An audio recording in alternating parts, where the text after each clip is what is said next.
제가 너무 안타까운 거는 12월 3일에 우리가 지켜봤던 거는 그 모든 것들이 깡그리 무시되고 군사력과 물리력을 동원해가지고 헌법 질서가 유린되는 현장이었습니다.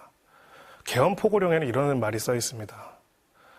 이 포고령을 위반한 자는 어떠한 영장 없이 체포, 압수, 수색의 대상이 된다.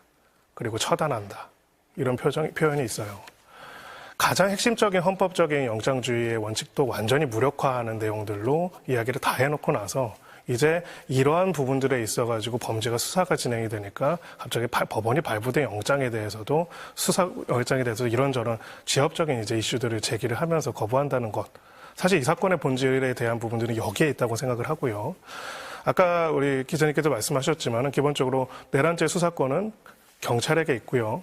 그렇지만 그 경찰과 직권남용 혐의에 대해서 수사권이 경찰이 가진 수사권에 대해서도 직권남용과 관련된 부분에서도 인지해서 수사하고 또 관련된 거 할 수 있다는 거는 이미 여러 차례 법원이 확인을 했습니다. 어디서 확인했느냐? 이번 공수처 체포영장 한 곳에서만 확인한 게 아닙니다. 즉 검찰도 관련돼서 이제 김용현 전 장관이라든지 여러 사람들에 대한 구속 기소를 했거든요. 그 구속영장이 발부되는 과정에서 검찰이랑 공수처는 사실은 법적인 그 구조는 똑같습니다. 직권남용과 연관되어 있는 내란죄 인지 수사를 할 수 있느냐는 쟁점은 동일해요.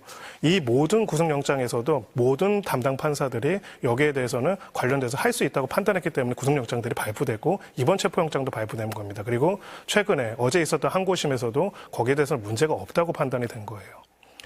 법률적으로는 법원이 수차례 판단을 하고 문제가 없다고 하는데 계속적으로 이것에 굉장한 논란이 있는 것처럼 이야기를 하고 그 근간은 법치주의를 이야기를 하고 있는데요.